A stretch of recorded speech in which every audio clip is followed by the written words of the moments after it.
మొన్నటి రోజు భువనగిరి జిల్లాలో ఎస్సీ గురుకుల హాస్టల్లో ఫుడ్ పాయిజన్ కారణం వల్ల దాదాపు కొంతమంది విద్యార్థులు ఫుడ్ పాయిజన్ అయి చాలా ఇబ్బందులు అవ్వడం జరిగింది. మన ఒక విద్యార్థి ప్రశాంత్ అనే విద్యార్థి మృతితో పోరాడి నిన్న తుదిశ్వాస విడవడం చాలా దురదృష్టకరం.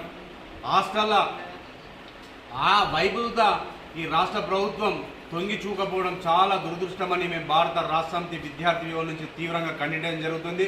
నిజంగా ఈ రాష్ట్ర ప్రభుత్వం వచ్చి నుంచి ఫుడ్ పాయిజన్ ఎన్నో జరిగినా ఈ రాష్ట్ర ప్రభుత్వం కానీ ముఖ్యమంత్రి కానీ రాష్ట్ర యంత్రాంగం కూడా స్పందించకపోవడం చాలా సిగ్గుచేటు.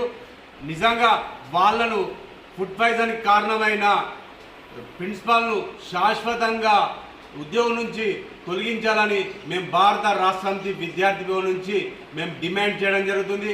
వాళ్ళు ఎవరెవరు ఉన్నారో వారిపై కఠినంగా శిక్షించి మళ్ళీ ఎక్కడ ఏ తెలంగాణ రాష్ట్ర వ్యాప్తంగా ఏ హాస్టల్లో కూడా జరగకుండా చూడాలని ఈ రాష్ట్ర ప్రభుత్వానికి మేము డిమాండ్ చేయడం జరుగుతుంది. నిజంగా ఈ రాష్ట్ర ప్రభుత్వం విద్యార్థుల మీద ఏమైనా ప్రేమ ఉంటే వాళ్ళ బంగారు భవిష్యత్తును దృష్టిలో పెట్టుకొని నిరుపేదైన విద్యార్థులు ఎంతోమంది హాస్టళ్లలో చదువుతుండ్రు, వాళ్లకు సరైన ఆహారం పెట్టాలని మేము భారత రాష్ట్ర సమితి విద్యార్థి యువకుల నుంచి డిమాండ్ చేయడం జరుగుతుంది. నిజంగా ఈ రాష్ట్ర ప్రభుత్వానికి ప్రశాంత్ అనే విద్యార్థి చనిపోవడం చాలా దురదృష్టకరం. వాళ్ళ తల్లిదండ్రులకు నిజంగా పుత్రశోకం మిగిలించడం చాలా దురదృష్టకరం అని సందర్భంగా తెలియడం జరుగుతుంది. ఆ విద్యార్థి తల్లిదండ్రులు ఎన్నో గొప్ప చదువులు చదివి ఉన్నత స్థాయికి ఎదుగుతాడని ఆ హాస్టల్కు పంపిస్తే హాస్టల్లోని ఫుడ్ పాయిజన్ అయి మృత్యుతో పోరాడి నిన్న మంగళవారం రోజు సాయంత్రం తుదిశ్వాస విడడం చాలా దురదృష్టకరం, బాధాకరం అని సందర్భంగా తెలియడం జరుగుతుంది.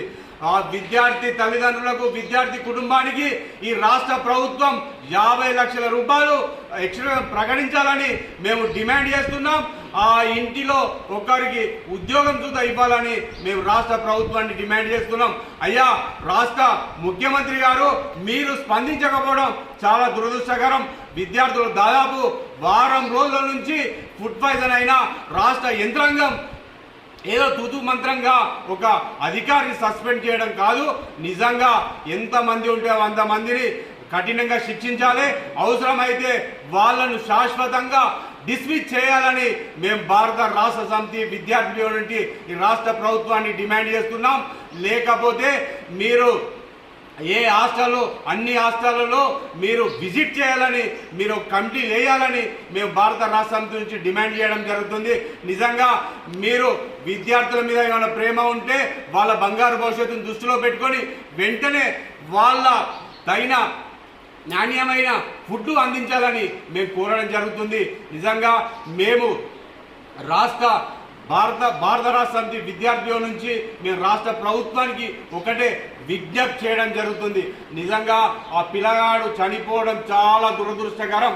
ఖచ్చితంగా వాళ్ళ పేద కుటుంబమైన రాష్ట్ర ప్రభుత్వం ఆదుకోవాలని మేము డిమాండ్ చేయడం జరుగుతుంది.